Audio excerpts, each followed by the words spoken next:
Acá estamos de nuevo en nuestro primer programa. La semana pasada hicimos un programa piloto, así que hoy estrenamos nuestro primer programa, 16 de marzo, con la cuarentena. Nos acompaña un vinito que hoy elegimos de los chinitos de acá de Suipacha. Otro loco más, para hacerle honor al día. También tenemos un invitado. Que se está preparando un té porque mate está prohibido por reglamentación. Por protocolo. Por protocolo. En un rato vamos a charlar con él. ¿Arrancamos con algún tema para descansar y empezar con las noticias del día? Bueno, ahora vamos con Ataque 77, Ciudad Vacía.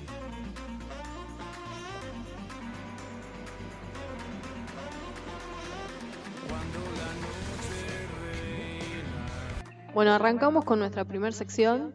Si el lunes te pareció difícil, espera que te contemos las noticias. Y es inevitable hablar de lo que hace días solamente hablamos, que es coronavirus.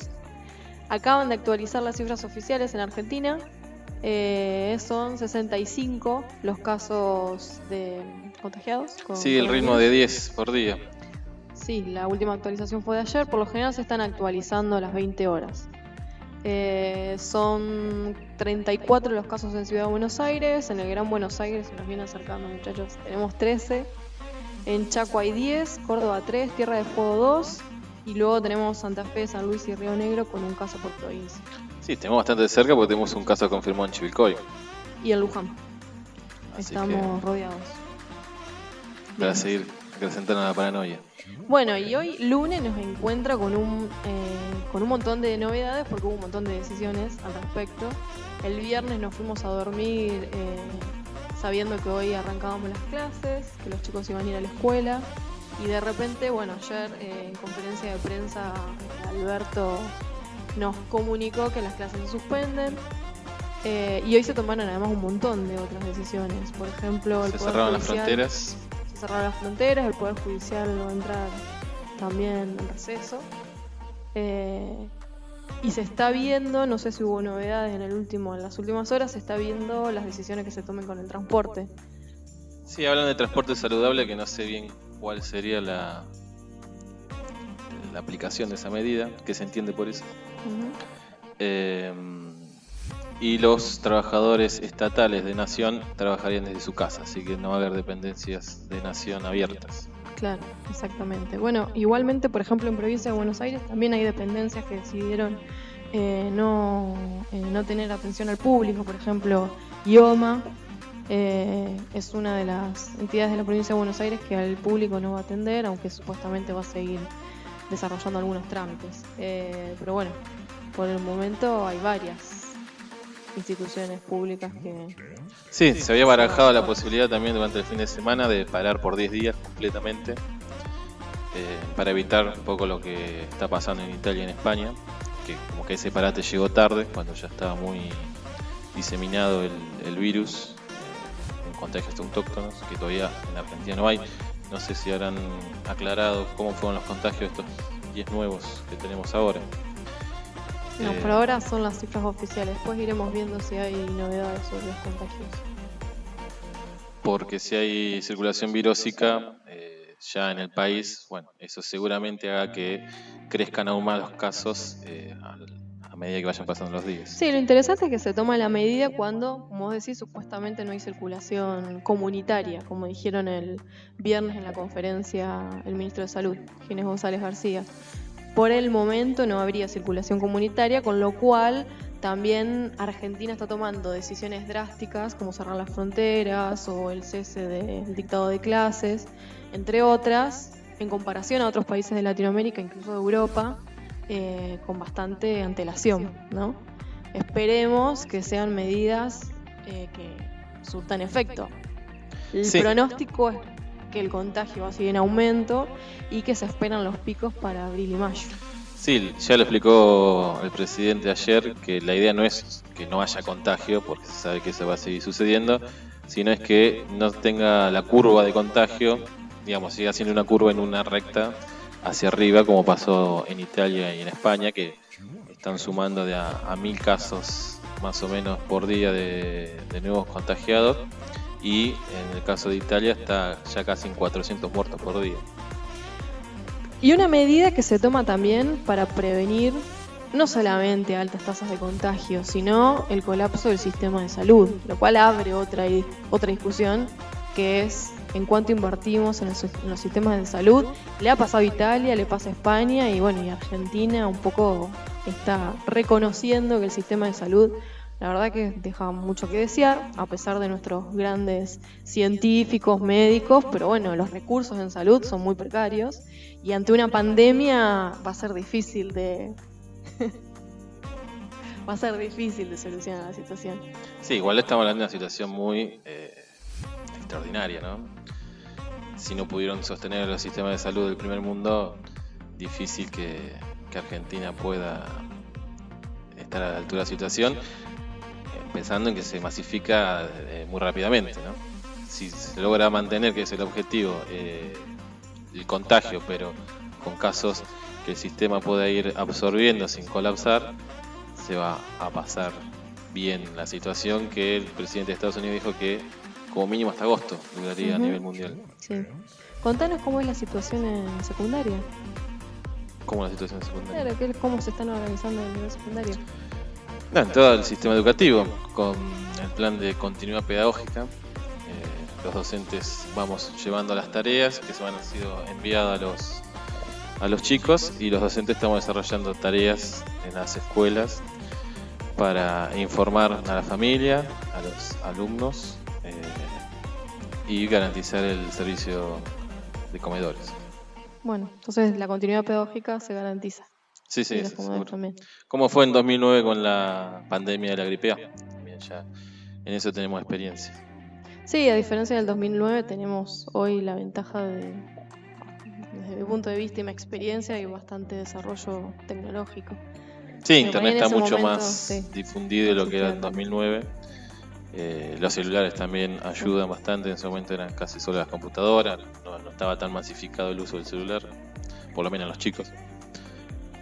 Así que desde ese punto de vista está mejor preparado el sistema para la contingencia. Y los docentes están preparados para garantizar continuidad pedagógica, eso es importante también. Sí, Siempre se depende trabaja sobre eso. Como quieras verlo, si quieres hacer una crítica o no sobre los docentes. Pero sí están acostumbrados a hacer continuidad pedagógica por distintos motivos. Ujú. Bueno, tenemos un invitado, pero yo te propongo que pases algún tema y nos ponemos a charlar con nuestro invitado recién llegado de España. Ah, no, eso no se podía decir. Bueno, ahora nos va a contar un poco de su viaje.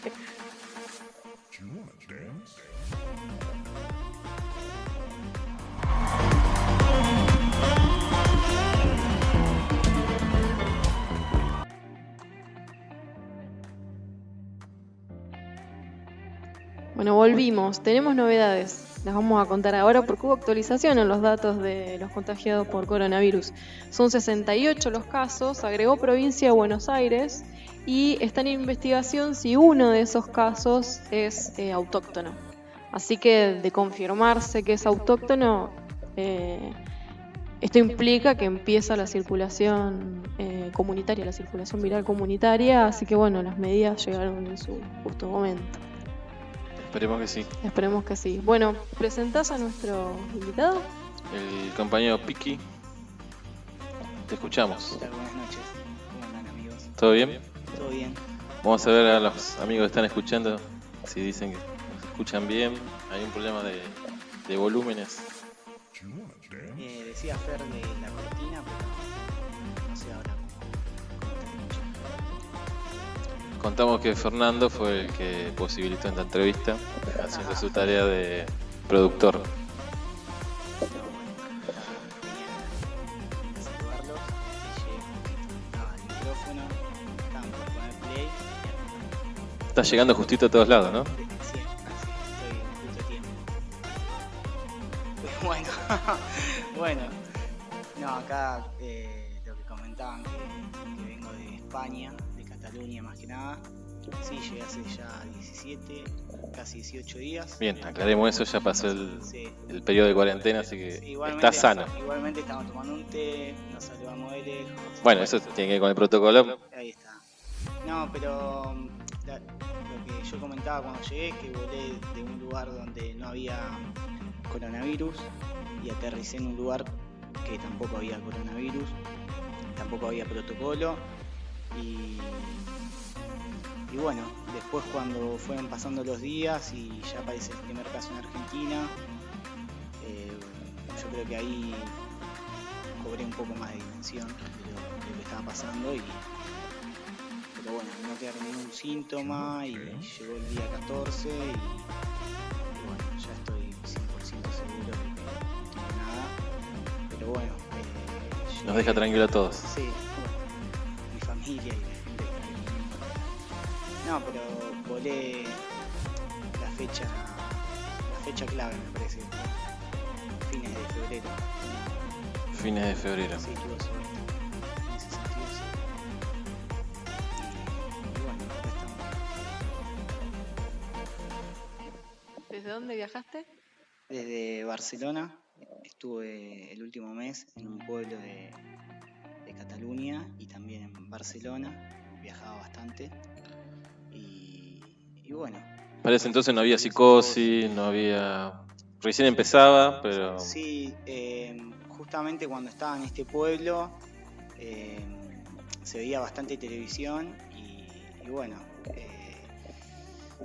no sé cómo explicarlo, pero era como siempre las mismas 3 imágenes y más que información para cobrar conciencia, sino era más sensacionalismo todo y no sé, ya había como 7 casos en España, pero no en Cataluña y no se hablaba de otra cosa, pero tampoco es que se tomaban medidas porque no sé bien, los aeropuertos y es una ciudad bastante cosmopolita, Barcelona, y sin embargo parece que se dejó estar y ahora no lo pueden parar.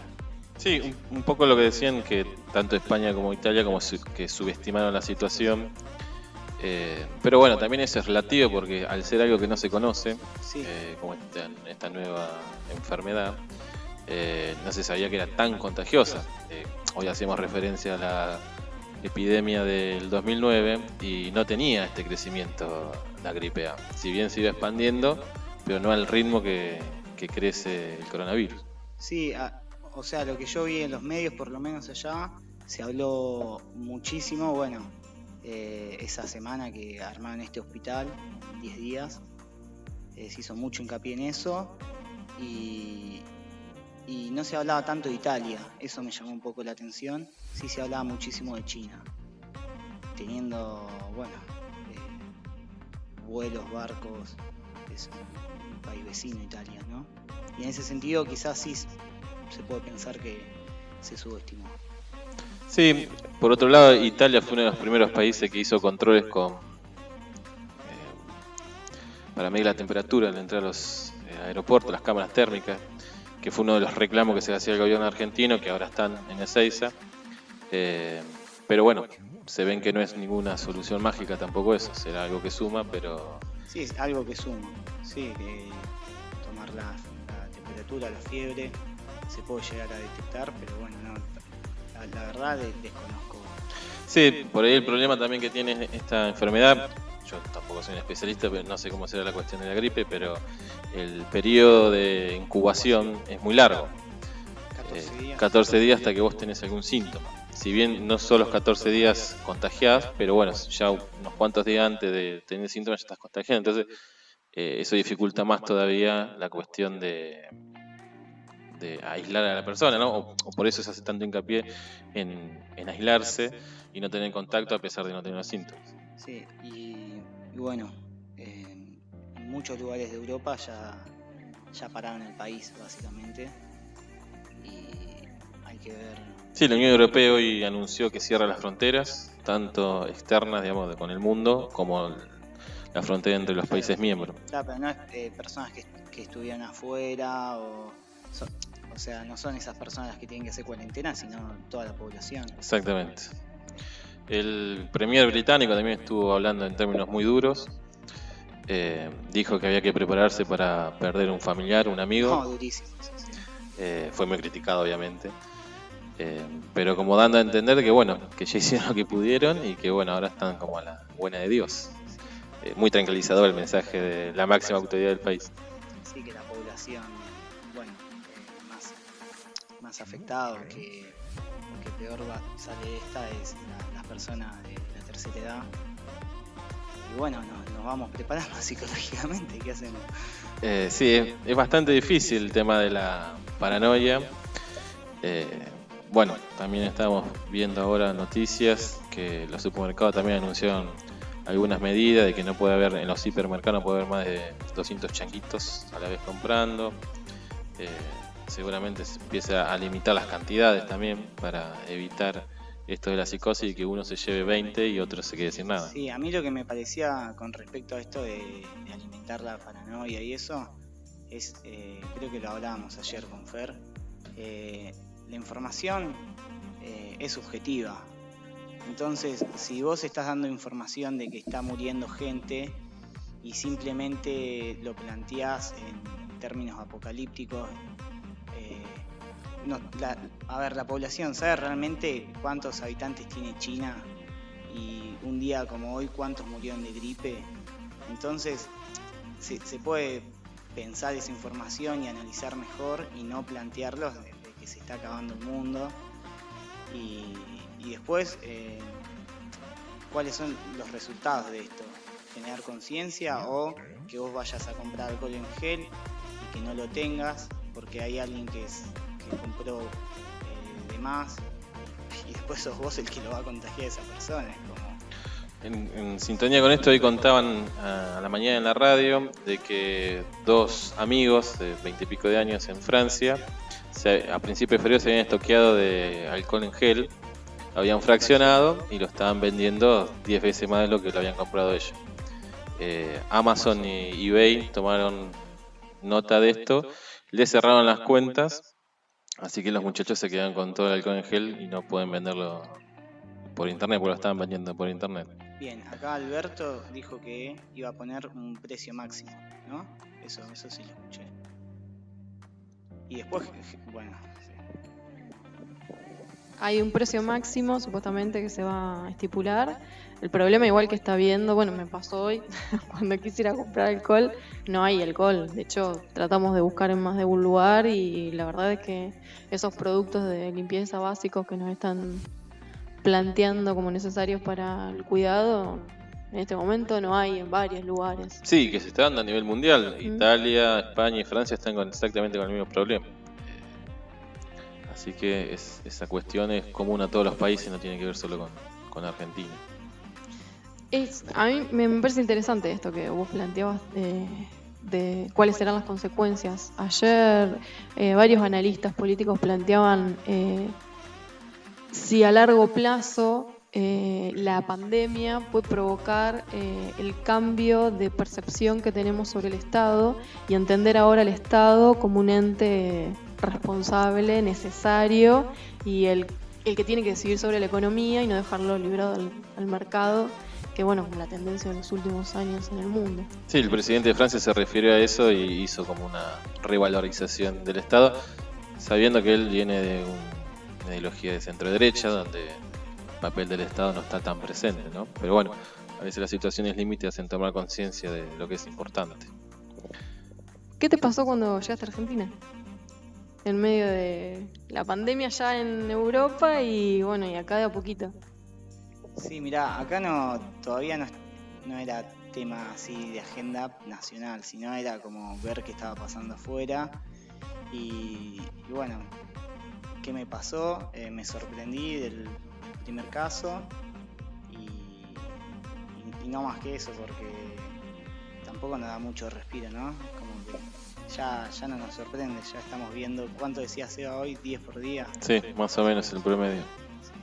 No, y además las sucesiones de noticias, ¿no? Ayer fue el caso de este muchacho que quería salir estando en cuarentena, el guarda del edificio lo frena y lo termina moliendo a trompada. Sí, eso se viralizó, sí. Yo me enteré esta mañana y sí me recuerdo. Es como que entre las cifras que van creciendo y este tipo de casos que van surgiendo de violencia o de desabastecimiento o las imágenes propias de España e Italia, de las calles desiertas, de los militares pidiendo que la gente entre a sus casas, que no salgan si no es necesario. Es de cine apocalíptico. Sí, sí, sí. Ahora me parece que también pensando en voz alta, se vienen algunos días feriados y se puede aprovechar a favor como para parar un poco, ¿no? Y a ver si podemos, no sé si erradicar el contagio, creo que no va a ser nada simple, para nada es imposible y no caer en esta pero sí para parar un poco y seguir tomando medidas, seguir tomando precaución, ¿no?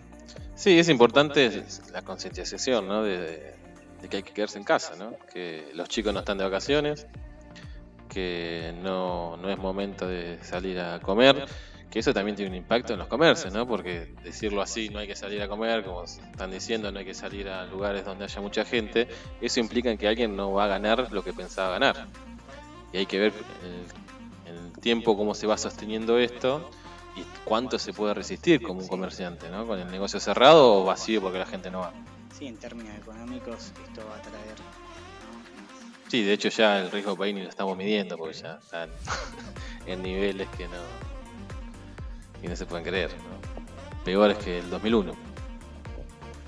Vamos a un temita y yo después de la pausa tengo ganas de que vos nos cuentes qué hiciste allá en el viaje, más allá del coronavirus, para distender un rato. Dale.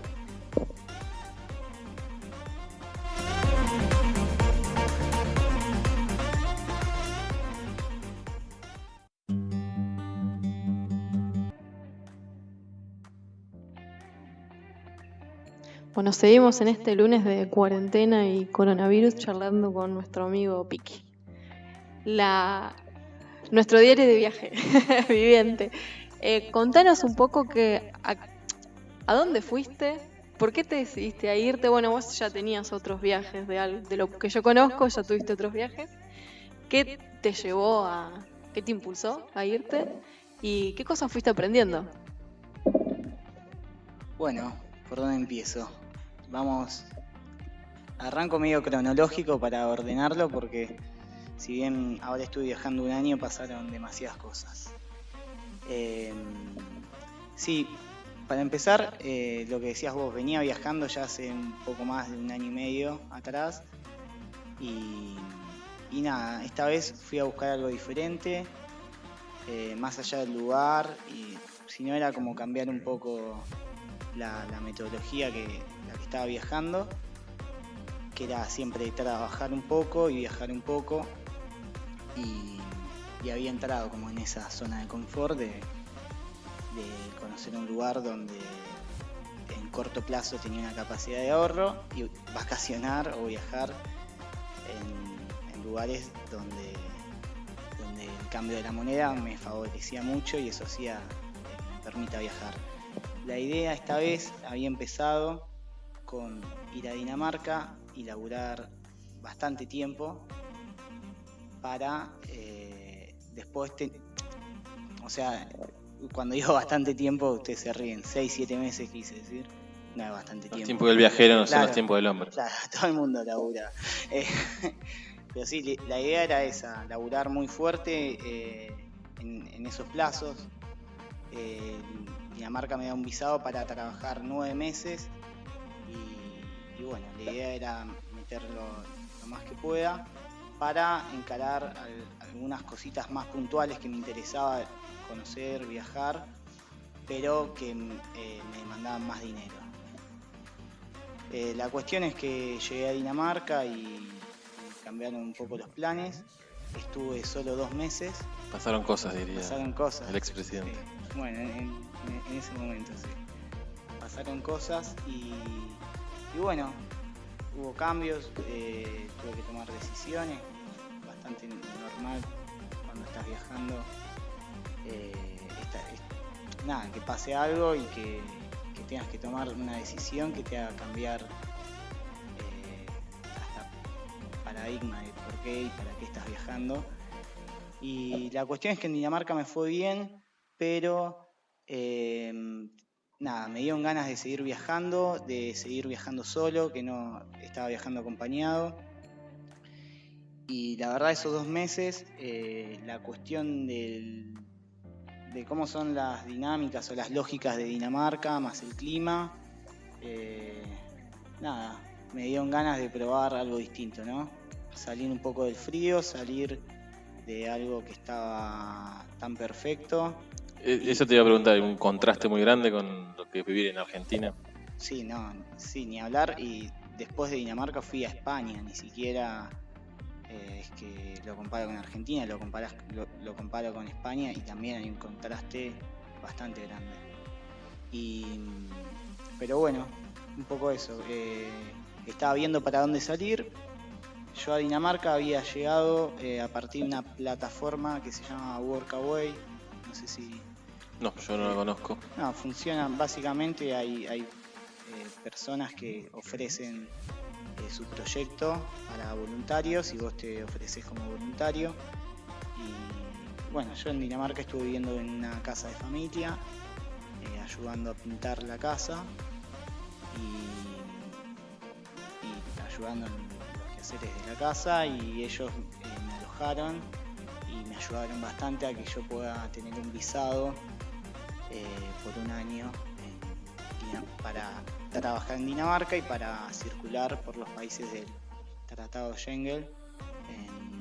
Básicamente son casi todos los países de la Unión Europea, circular libre por un montón de países. Y cuando me llegó la visa, bueno, ya había tomado la decisión que iba para España y bueno, primero nada, visité un amigo y después lo que hice fueron varios proyectos, estos voluntariados. Busqué más que nada en permacultura. ¿Cómo funciona un voluntariado?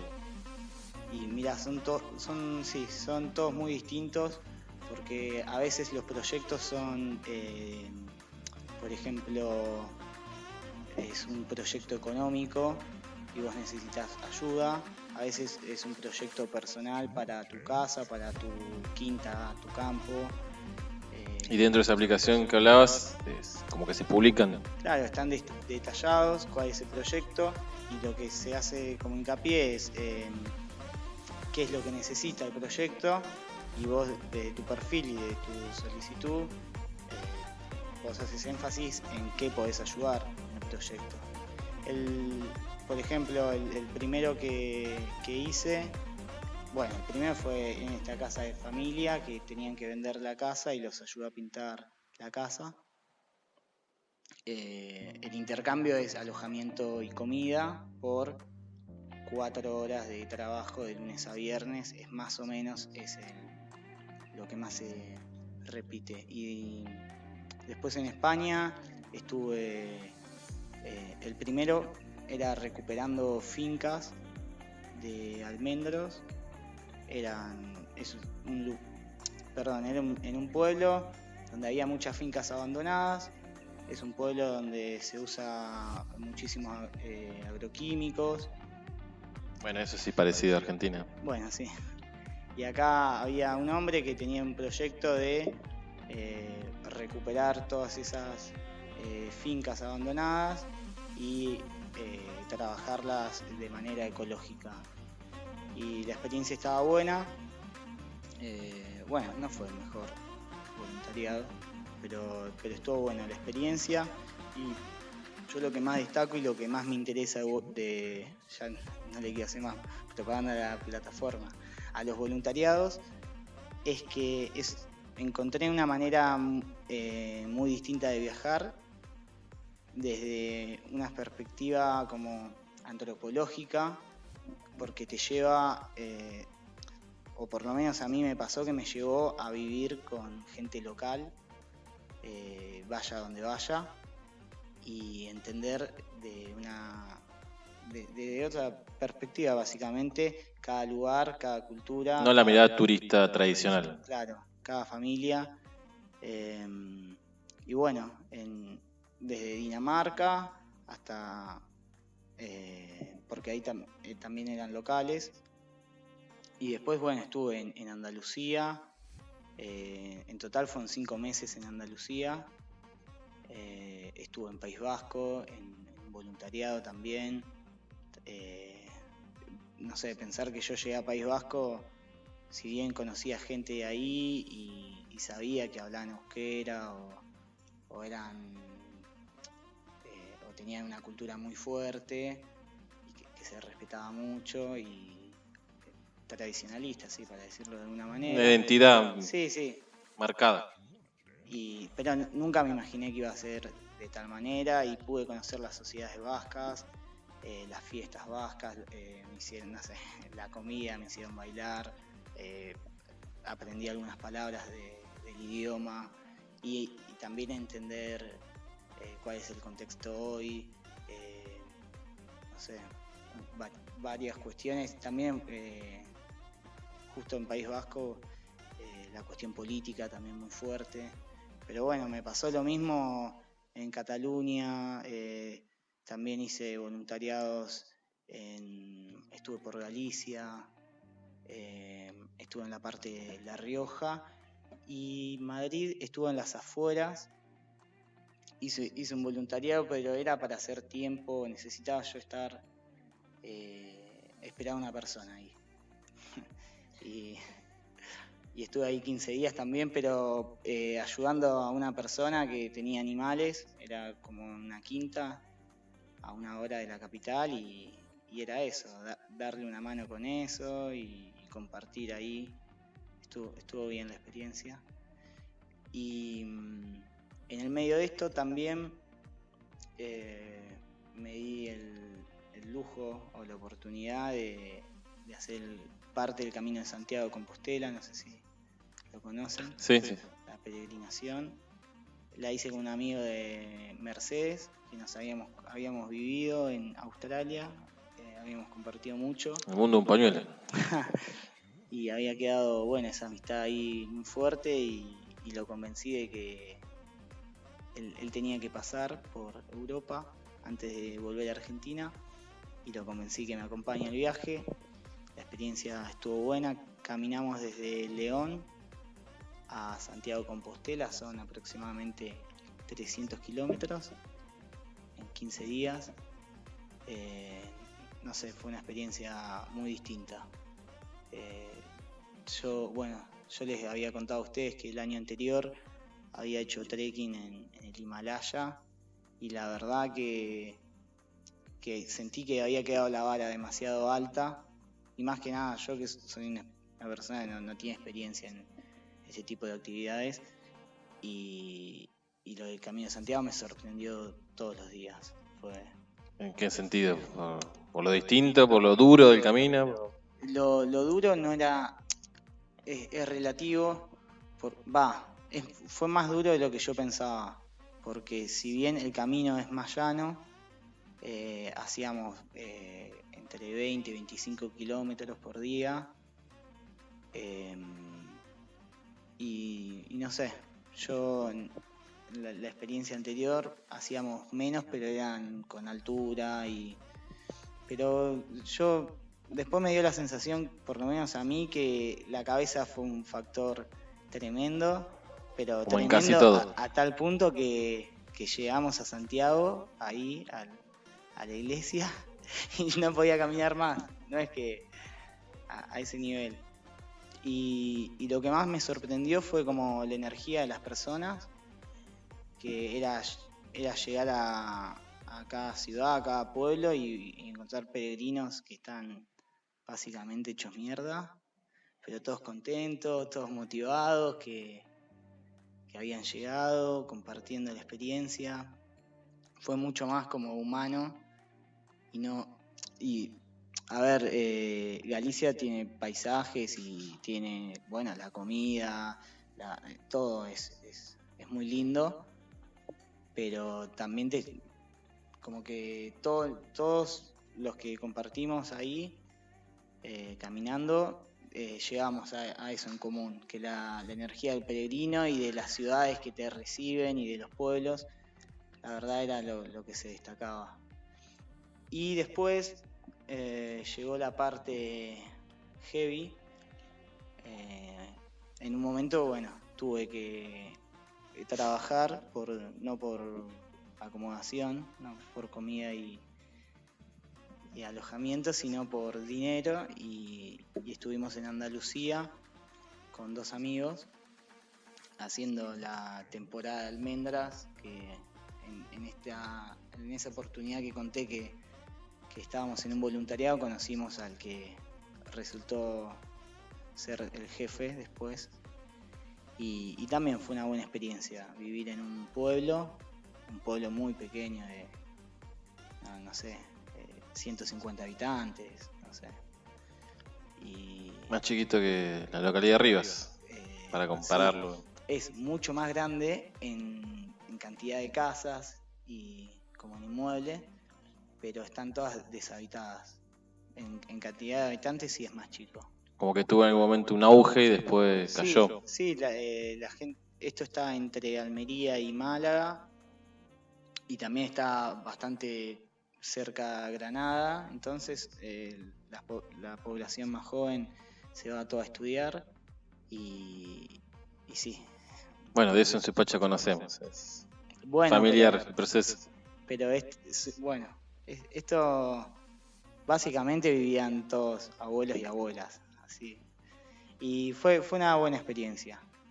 En el campo, laburar al aire libre, que bueno, medio huí de Dinamarca por esta cuestión que las ofertas laborales que predominaban eran en cocinas o en restaurantes, y prefería un laburo más al aire libre como venía antes. Y bueno, acá lo encontré sin buscarlo mucho, apareció la oportunidad, y la verdad nos fue muy bien. La experiencia nos sirvió para después seguir viajando, y después ya los últimos 2 meses sí me los tomé para visitar un montón de... Bueno, yo tengo familia ahí en Pamplona, los fui a visitar para Año Nuevo. También anduve, me fui a Málaga para Navidad a ver a un amigo. Estuve más que nada viajando los últimos 2 meses, y siempre visitando a un montón de gente que conocí en viajes anteriores, y también ahí viajando por España, País Vasco, Cataluña. Sí, lo que me habías contado me llamó la atención, lo que me contabas del País Vasco, que era muy distinto a la idea que tenía yo, ¿no? Mi prejuicio de lo que era el País Vasco. En la forma de organizarse, de relacionarse. Sí, y para mí fue demasiado chocante, porque yo venía de estar un mes clavado en Andalucía, donde las personas como que son más dadas, más confianzudas. Más argentinas. Sí, en ese sentido como más simpáticas, y cuando caí a País Vasco de pronto en un principio tenés esa sensación de la distancia, de que no hay confianza, pero después cuando conoces a las personas es una locura lo generoso que son, pero es así muy cultural, es increíble cómo te van a ayudar, cómo van a compartir con vos. A mí me pasaba que a mí me interesaba aprender alguna palabra o conocer, por esta cuestión que el viaje había mutado como un perfil más antropológico, como para definirlo de alguna manera, y la verdad a ellos les encantó compartir todo en el sentido de llevarme a fiestas, de llevarme, no digo a fiestas tradicionales, quiero decir, no sé, no electrónicas. Claro, pero no sé, fui a unas, por decirlo de una manera, Olimpiadas Vascas, donde, bueno, uno de los deportes, mirá cómo me mirá, uno de los deportes de 2 chicas talando un árbol a ver quién lo tala primero, y cosas así que si vos vas de turista te lo perdés por esto mismo, porque no tenés esa cercanía que te da acceso a... No es abierto a cualquiera. Yo no sé O cómo no está si- promocionado como una Claro, atracción turística. Claro, es algo muy propio de ellos y que si no conoces los pueblos y las familias, va a ser más difícil. Eh, Esto fue en un pueblo, en el sur de San Sebastián. Eh, Me río porque en el norte no hay nada, está el mar, ¿viste? Y bueno, era también un pueblo de 100 habitantes donde nadie hablaba castellano y hasta me animo a decir que los niños ni hablaban castellano. O sea, en la escuela les enseñaban, como acá se puede aprender inglés, allá castellano, a ese nivel. Justo era una de las partes del País Vasco donde el euskera, que es el idioma, estaba más presente que en el resto, porque después sí, no sé, estuvo en Navarra, en Pamplona, y si bien la gente, hay escuelas que son en euskera, pero vas por la calle y escuchas castellano, y eso también es chocante. Una realidad muy distinta porque, por más que en las últimas décadas hubo cierta reivindicación de las lenguas originarias en Argentina, siempre se trató de desaparecer, que no existan más, ¿no? Y unificar a través de la lengua. Que una provincia de un país como España mantenga esa independencia y esa identidad del idioma, Claro, para nosotros me imagino que debe ser llamativo. Y para ellos, a tal punto que si te escuchan decir que una provincia de España, Se ofenderían. mucho. Pero es una cuestión. ¿Cómo se autorreconocen? Sí, y te juro que estás allá y te sentís que estás en un país distinto. En todos los aspectos.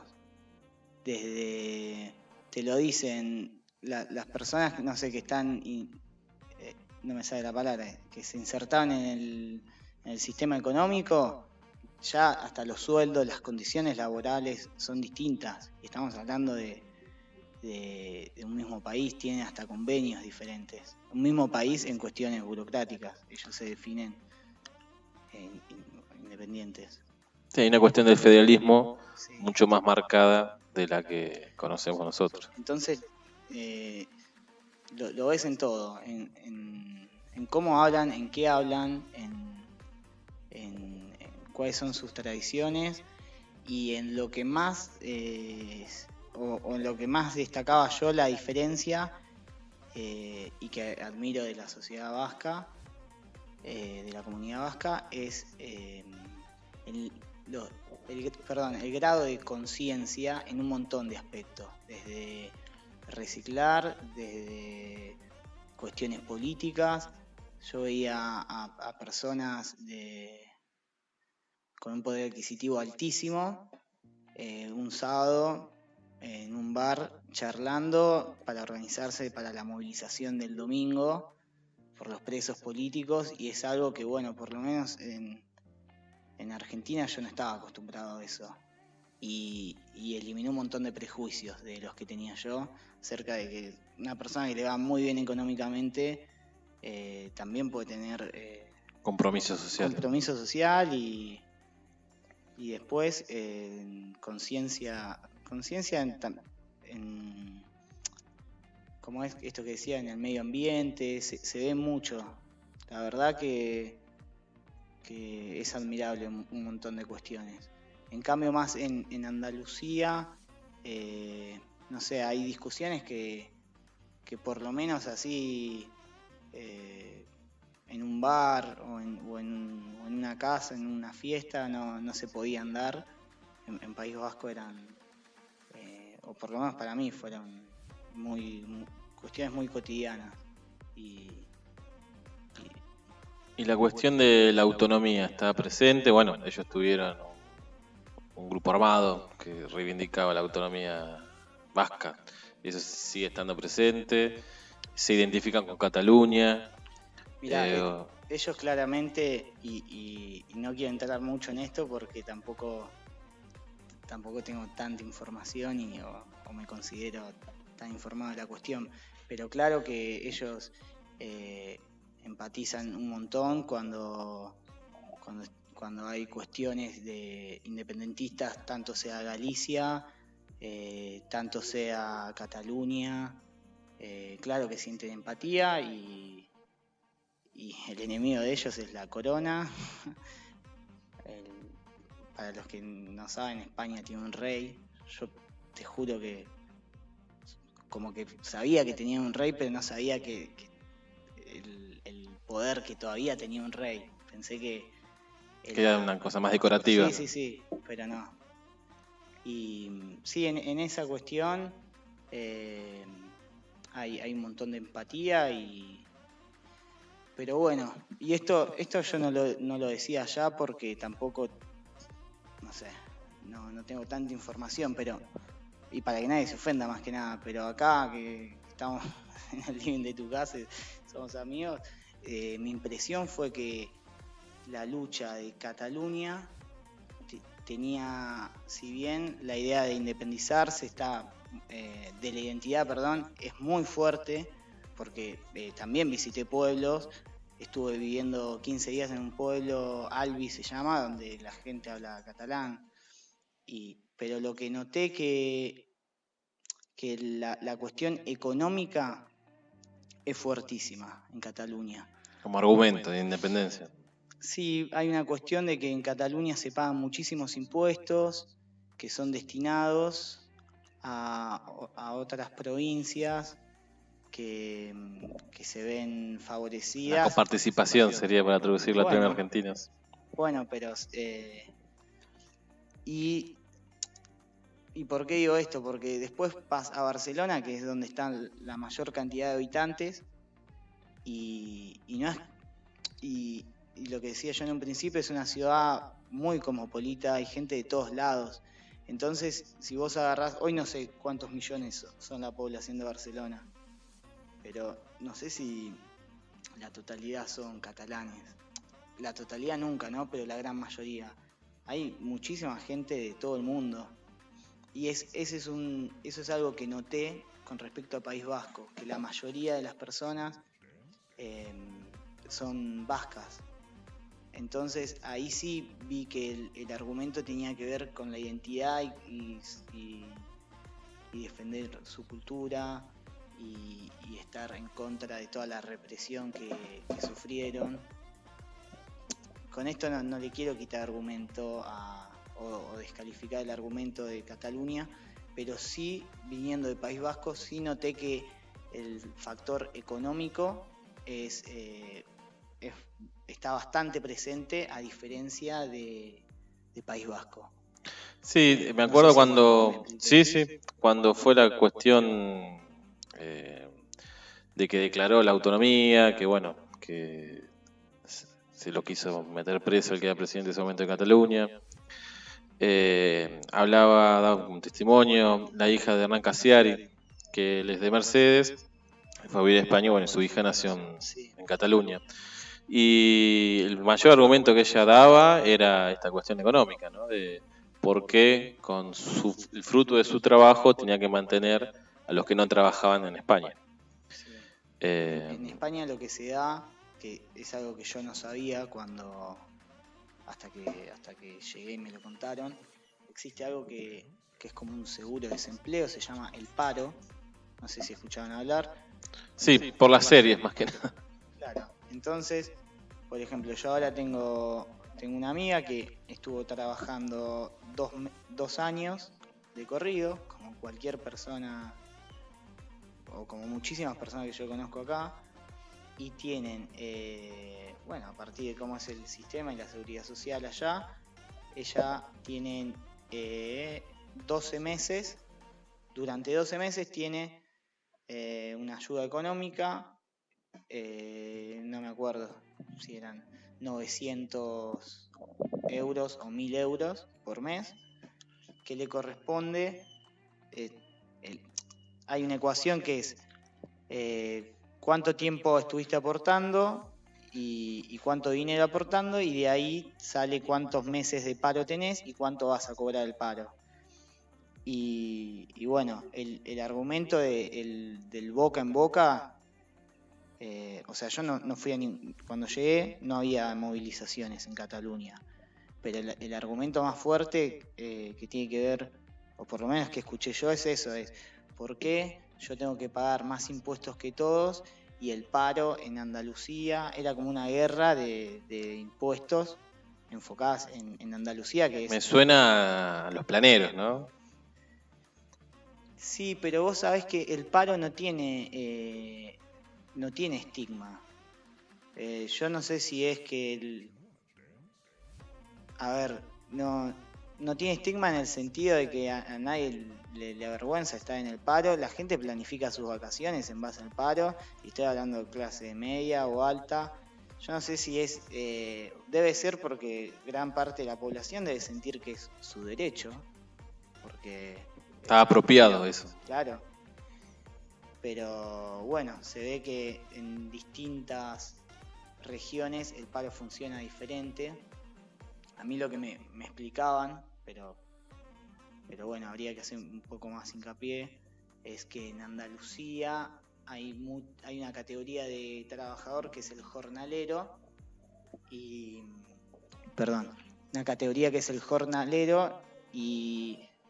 que trabaja, bueno, jornadas de temporadas de, no sé, de uva, de almendras, de higos, de lo que sea, y esa categoría está muy beneficiada porque depende de las temporadas y después tiene que vivir el resto del año.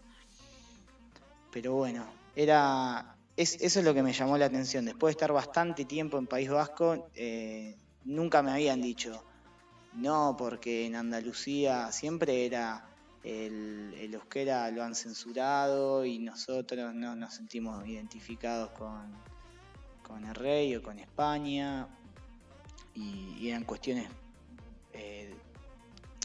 de su identidad 100%, o por lo menos esa es mi impresión.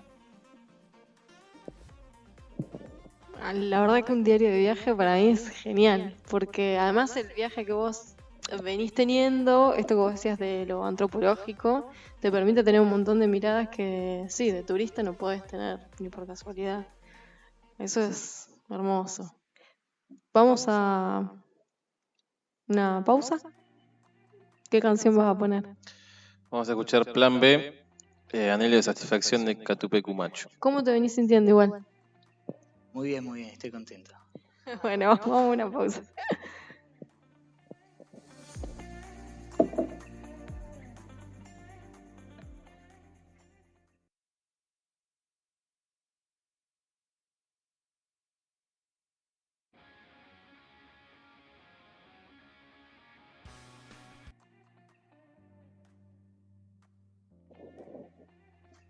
Bueno, en nuestra sección pasan muchas cosas. Vamos a charlar un rato de las efemérides de un 16 de marzo. Eso también no le importa a nadie. La sección, a mí que me importa. Algunas efemérides acá estuve investigando, que me parecieron interesantes mencionar, pero tampoco todas. Acá me dijeron que no, pero yo le voy a mandar feliz cumpleaños a Denis si es que nos escucha. Pobre No creo, Sergio. lamentablemente. Bueno, le mandamos una pronta recuperación. Bueno, por Sergio. A ver, ¿qué efeméride podemos contar de un 16 de marzo? 1949, Perón jura la nueva Constitución argentina tras la Convención Constituyente, Constitución donde se incorporan los derechos del trabajador, la niñez y la ancianidad. Constitución que fue derogada en el 55, después del golpe. Y lo único que sobrevivió fue el artículo 14 bis. Eso era justo lo que te iba a preguntar. Bueno, todo un análisis podemos hacer después del artículo 14 bis. Quedará para otro programa. Sí. No estamos preparados en este programa. 2013, un 16 de marzo del 2013, muere Martínez de Oz, el ex ministro de Economía argentino durante la dictadura militar.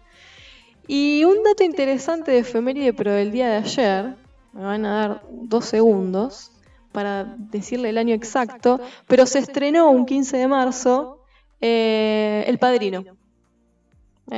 Interesante película De lo para mejor nuestros días. de la historia Sí. del cine. Bueno, ¿vos lo catalogás de esa manera? Sí, sí. Creo que es década del 40. Bueno, ahora no tengo el dato exacto. pero... ¿Filmación o dónde está contextualizada la película? No, el estreno de la película. ¿Eh? El estreno de la película. No, es más nueva. Más nueva. Bueno, entonces será el contexto. No, ahora, acá están, pará. Ya te digo el año exacto. A ver. Mucho silencio en radio. Bueno. Nació Mafalda, mira, 1962, el 15 de marzo. Tenés razón, muchos años después, 1972 se estrenó El Padrino. La primera de 3. La primera de 3, exactamente. Bueno, vamos a seguir charlando con nuestro invitado de hoy, pero tenemos una última sección para relajar el lunes, que es el alivio del lunes. ¿Querés iniciarlo con algún tema? Y volvemos a la última parte de la... Bueno, vamos a escuchar El amor ya va a llegar de... Bueno, en el alivio del lunes les venimos a proponer una película que se llama Melancolía. Que alivia. Pero es impactante. Sí, ¿No te no por alegre, ¿no? No impacta justamente por eso. Bueno, los dos, ¿vos viste la película Melancolía? No la vi, ahora la quiero ver. Es un director de Dinamarca, de donde Exacto. anduviste. Bueno, a los dos nos impactó de manera distinta la película. Así que eso es interesante también. Vamos a contar primero de qué se trata. La película es del 2011, es de ciencia ficción y drama. Apocalíptica, no Sí. Fue escrita y dirigida por Lance Portrier, que es el director de la película. Y en la trama de la película lo que sucede es, se narra la historia de dos de las protagonistas, que en este caso es Justine y Claire, que son dos hermanas, y se narra cómo las dos hermanas enfrentan la llegada del fin del mundo. Fin del mundo que se provoca a partir de la posibilidad de que un planeta, Melancolía, choque con la Tierra. Y bueno, cuenta cómo cada uno de los personajes, los principales, las hermanas y la familia, porque es poquitos personajes, se transitan la idea de que probablemente, aunque no hay muchas noticias al respecto, de hecho una de las hermanas se entera por googlear, aunque el marido es un aficionado de la astronomía, se entera por googlear la posibilidad de que eso que decía el marido sea cierto, como las dos hermanas y a cada uno de los personajes les impacta la llegada del fin del mundo. A una de las hermanas, de tendencia depresiva, de hecho se casa, cuenta la película, empieza la película casándose. Si no la viste ya está todo spoileado. No, bueno, pero no es lo mismo, como dijimos el programa anterior, no es lo mismo narrar la película que la sensación de estar viéndola. Por lo menos no tengo las palabras exactas para decir lo que sentí. En particular esta película tiene, por ejemplo, una producción en fotografía que es muy impresionante. Sí. Es para verlo con un buen sonido, con una buena imagen, más allá del guión que también está muy bueno, tiene una cuestión fotográfica que está bueno tener lo necesario para poder apreciarlo. Sí, la música que emplean, que obviamente acompaña la imagen, es muy interesante. Es llevadera y te implicás con alguno de los... Lo interesante es eso, que con alguno de los personajes te implicás o tenés tu propia mirada sobre si estás en esos lugares, tenés tus propias sensaciones. Entonces, esa es la singularidad de la película, por más allá de que nosotros las estemos contando. Si tenés la capacidad de mirar la película y sentirte en ese momento y en ese lugar, bueno, como nos pasó a nosotros dos, tenemos sensaciones distintas cuando la película termina. Sobre todo, en mi caso, la película terminó y siguió, perduró por mucho tiempo las sensaciones que provocó la película. ¿A vos qué te provocó? Melancolía, básicamente, obviamente. Pero vos, ¿cómo definirías melancolía? Hay un estado muy parecido a la depresión, a la tristeza, a la angustia, ¿no? la sentí o no sé si la intención del director, pero es como una cuestión de una angustia atrás de otra, ¿no? Es como que va creciendo, ¿no? Arranca como más banal y termina, bueno, en definitiva igualmente donde vamos a terminar todo, ¿no? Que es la muerte. Sí, pasan las escenas y la inminencia de ese acontecimiento empieza a desesperar un poco. Pero hay uno de los personajes que no puede con ella misma y ahí tenés la depresión. Bueno, en mi caso no me provocó eso.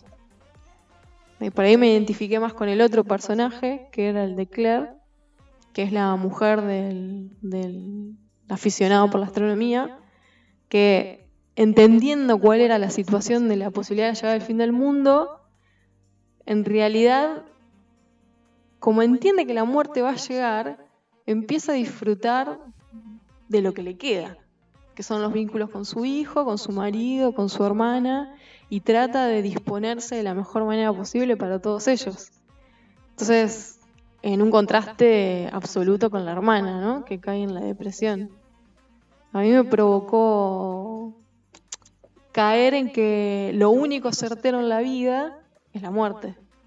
Por lo tanto, lo que no podría transcurrir, digamos, los días no podrían transcurrir sin ganas, qué sé yo, sin sentido.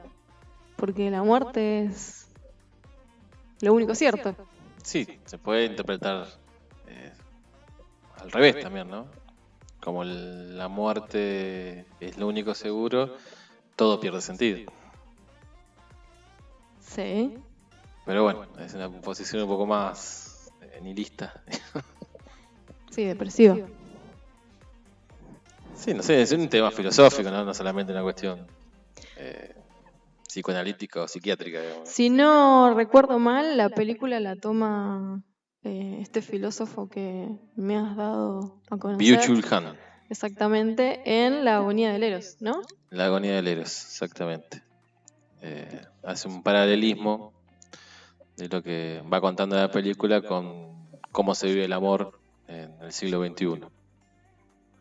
También, un libro recomendable, es cortito. Sí, es de lectura simple, amable, sí. Bueno, pero ahí Han hace hincapié en el posicionamiento de esta otra, digamos, de Claire, que es la que ante la inminencia de la muerte entiende la importancia de esos lazos que le quedan. Sí, él también en otros libros parte de la idea de como la recuperación del tiempo, ¿no? Él habla que estamos en tiempos muy acelerados, de que no hay una contemplación, es la palabra que usa, de la vida, ¿no? Y por momento en la película, por más que sepa que el final está muy cerca, se contempla los vínculos, se contempla lo que acontece, lo que se está viviendo, ¿no? Que tal vez a pesar de que no tengamos el final marcado como si está en la película, nosotros no estamos viendo todo ese tipo de cosas, ¿no? Estamos acelerados dentro de la lógica del sistema en el que vivimos y no está ese parate necesario para poder asimilar la vida en sí misma. Sí, no hay, contemplación, que él lo plantea como la posibilidad de mirar, sentir placer, pero no exento de dolor y de sufrimiento, porque sería, digamos, si yo pretendo contemplar sin dolor, estaríamos entrando en realidad en la era posmoderna, que es vivir a costa de no la sufrir. Positividad. Exacto. Constante. Sí. Sí, y esa contemplación también como forma de los tiempos, ¿no? Justamente, ¿no? De que el tiempo en sí mismo es un valor. No es una cuestión de llegar rápido a un objetivo o lograr una satisfacción inmediata, sino que hay que atravesar los tiempos, ya sean de angustia, ya sean de alegría o lo que fuese, pero eso tiene un tiempo y hay que bajar las ansiedades, se diría ahora, ¿no? Y queda reflejado en la película, en este personaje que él toma como ejemplo, lo que en ese texto o en algunos otros él toma como amor, como entrega al otro, porque lo que hace Claire es tomar decisiones en función a los demás, es entrega absoluta. Estar contenta para que los demás no se den cuenta de cuánto puede llegar a sentir de desesperación en ese momento y crear escenas para que los demás transcurran lo más tranquilamente posible la llegada del fin del mundo. Así que esa idea de amor como entrega que no se, digamos, según Han no se vive en este contexto. Bueno, hoy hablábamos del ejemplo del tipo que tenía que estar en cuarentena y lo terminan denunciando. Si hay un ejemplo cabal de que el otro no me importa nada, podría ser ese, tranquilamente. Sí, y la cuestión de lo veloz, ¿no? Y de esta cuestión positivista total de que yo tengo ganas de irme de mi departamento y me voy, porque no me aguanto, a pesar de que eso implique, en este caso, suponiendo que tuviera el virus, contagiar a otro de una enfermedad. Ujú. Y si no me lo permitís, lo hago a través de las trompadas directamente. Y esto que decías vos de la idea del amor, Darío Sterrabe lo toma también y habla de la desmercantilización del amor, ¿no? Que cuando uno ama, y en todos los vínculos, no solamente en cuestiones de pareja, se entrega y da. Pero eso no significa que vaya a haber una devolución, porque si hay una devolución, justamente se está mercantilizando. Si hay un ida y vuelta en eso, hay una transacción. Sí, si espero algo de eso que yo estoy dando, ya el otro pierde la entidad de otro.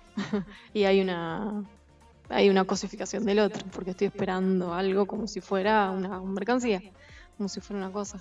Mira cómo veníamos pensando en la película Melancolía en función del contexto y de... Pues yo pensaba esta incapacidad de contemplar y cómo, por ejemplo, en un contexto de verdad lo pienso, de pandemia, por ejemplo, nos están arrebatando de ideas para pasar la cuarentena. Digamos, porque es imposible, digamos, nos resulta ensordecedor la idea de estar encerrado pensando. Digamos, porque ahí sí no te queda otra más que contemplar. No tenés ninguna otra tarea cotidiana que te reste tiempo a pensar. Encontrarte con vos mismo, con el que tenés al lado. Sí, y eso mediado por un bombardeo mediático, sensacionalista, como decía Piki, de cómo se trata el tema, ¿no? También, de la velocidad, la inmediatez, el dato, ¿no? Muchos diarios tienen seguí el minuto a minuto de la pandemia. Y vas viendo cómo crecen los números. Y en esos números hay personas. Sí. Eh, Sí, la desinformación, que es una característica de la época, a pesar de la gran cantidad de datos. sí, la gran posibilidad de acceso a la información. Pero bueno, también ese gran acceso también hace que haya un gran acceso a informaciones falsas, ¿no? Uh-huh, sí. De hecho, el presidente también fue víctima de las informaciones falsas. Sí. Hoy había un artículo del portal La Caja, no sé si lo conocen, que tratan de hacer una difusión de la ciencia dura para los que no entendemos demasiado de ciencia dura. Y hablaban de esto, ¿no? De lo difícil de informar dentro del contexto de la sobreinformación. Y en esa sobreinformación hay verdades, mentiras, de todo. Además también hay mucho una otra conexión con la película, filosófica tal vez, pero no tan de academia, ¿no? Y la habíamos relacionado con otra película, que era 555. Ah, cierto, Que sí, un película, un tenemos post. un especialista sobre el tema. Sí, es que en realidad estaba invitado por eso. Lo del viaje era la excusa. Sí, habíamos hecho vinculación con 555. Bueno, vos contanos, a ver cuál era la vinculación. Porque este mismo planeta que aparece en Melancolía también aparece en 55 como causal del final. Bueno, vamos a contarle al público de qué se trata la película. Es una película argentina que cuenta, que narra una historia, digamos, verídica, hecha de Parravicini. ¿Vos tenés datos de...? Mirá, si sabía, la miraba, refrescaba, mirá, me sorprende. Mirá, lo que me acuerdo de la película, yo la vi hace como 1 año y medio y está basada en las psicografías de Benjamín Solari Parravicini, ¿no? Que, bueno, él fue un artista argentino del siglo XX que aparentemente canalizaba, no sé, un arcángel, no sé cómo era esa historia. Trance. Sí, él en un canal y entraba como en trance y bajaba data en psicografías, o sea, en una imagen y una frase. Lo llaman el Nostradamus argentino. Así es, porque bueno, se le empezó a dar mucha rosca, o esto me contaban, conozco gente muy manija de Benjamín Solari Parravicini, por eso miré la película 555 aquella vez. Y lo que me decían es que la gente que se dedica a estudiar estas psicografías está como detectando predicciones de esta época. Y lo que me causa gracia es que esta semana yo estuve pensando bastante en esto, porque ahora estoy perdido, pero ¿qué fue? En algo así como octubre de 2018 yo comenté que iba a Europa en el 2019 y una persona muy fanática de Benjamín Solari Parravicini me había dicho que no vaya a Europa. Así como, y yo como, bueno, pará, déjame en paz, ¿viste?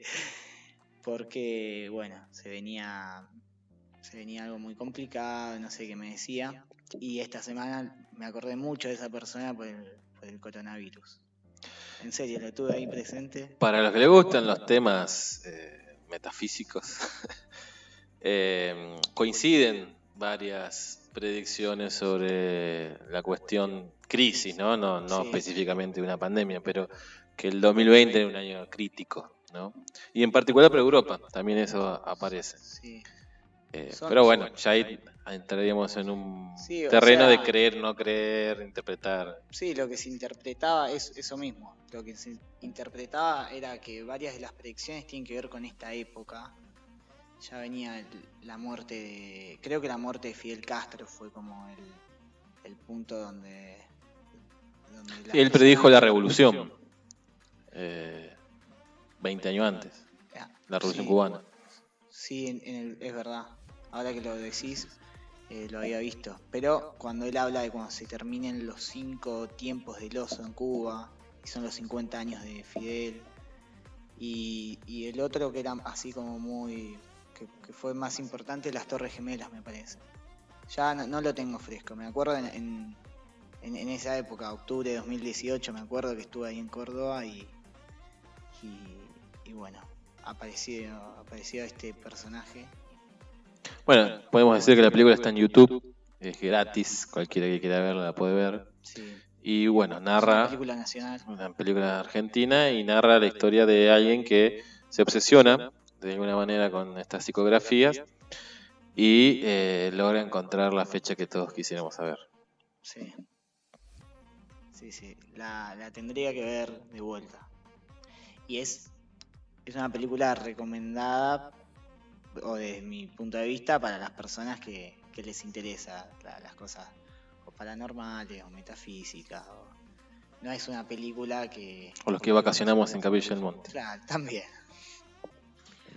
Bueno, también al igual que Melancolía es una película que al personaje le pasa que se desespera cuando empieza a descubrir, un poco se queda solo porque no lo acompañan mucho los allegados en creerle lo que estaba diciendo. Yo tampoco la acompañaría. Bueno, pero bueno, también se desespera ante la inminencia de lo que pueda llegar a pasar acá con un poco más de misterio porque hay que poder interpretar las imágenes de Parravicini. Y además no tenía el presupuesto de Melancolía. No, para nada, era un humilde profesor. Pero bueno, ahí, en cuestión cinematográfica es incomparable Melancolía con 555, pero para profundizar en los temas y encontrarse con situaciones de desasosiego, son interesantes las películas. Sí, y para los que les interesa más la cuestión metafísica, la cuestión de este planeta, ¿no? Que no está reconocido oficialmente, pero bueno, hay distintas corrientes de pensamiento que sostienen que existe y que tranquilamente podría chocar contra nuestro planeta. Bien, bueno. Vamos cerrando. se nos fue el invitado, así lo saludamos. Podemos invitar también a todos los oyentes que miren la película. Vos tenés datos de cómo mirar Melancolía, porque 555 la podemos mirar en YouTube y Melancolía, porque no es de fácil acceso. Por lo menos hasta ahora, por ejemplo, en plataformas como Netflix no está. No está en Netflix. Pueden buscarla a través de los torrent, para el que conoce, cómo descargar un torrent, o si no con una aplicación que se llama Popcorn. Bueno. Tanto en el celular como en la compu, googlean, descarga Popcorn y va a aparecer fácil. Es probable que se la reconozcas como un virus, no le hagan caso que no es un virus. Y ahí tienen no solo Melancolía, sino casi todas las películas que existen en el planeta. Bueno, y aprovechemos, si es decisión la cuarentena absoluta, aprovechemos a pensar la inminencia del fin del mundo y cómo aprovechamos el día a día. Por eso, bueno, pasa. Bueno, cuando fuimos de viaje a Capilla del Monte, yo me fui pensando en eso. No sé si habíamos visto la película antes o después del viaje antes. Como preparación. Bueno, a algunos sucesos personales, pero vuelvo a insistir con esta idea de la inminencia de la muerte y la verdad que qué hacemos en el día a día y cuánto nos preocupamos por pavadas, que el propio sistema te empuja a preocuparte por estupideces y el tiempo se te diluye, se te pierde, cuando te querés acordar no le diste bola a nadie. Ahí sí me pongo melancólica y no le diste bola a tu viejo, a tus amigos, a tu mamá, a tus hermanos, no le diste pelota a nadie. Discutiste por pavadas. Y de golpe nos transformó en una radio evangélica. Exacto. Bueno, pero para reflexionar, filosofar. ¿Sí? Bueno, nos despedimos. Te agradecemos por el acompañamiento. Y bueno, nos despedimos, no sé con qué tema. Nos despedimos hasta el lunes que viene. Si nos quiere saludar. No, gracias a ustedes. Estuvo bueno, la verdad. Le decía, tenía ganas de pasar y llegué justo. Bueno, no va a ser la única vez, me imagino. Hasta el lunes que viene. Bueno, nos vemos.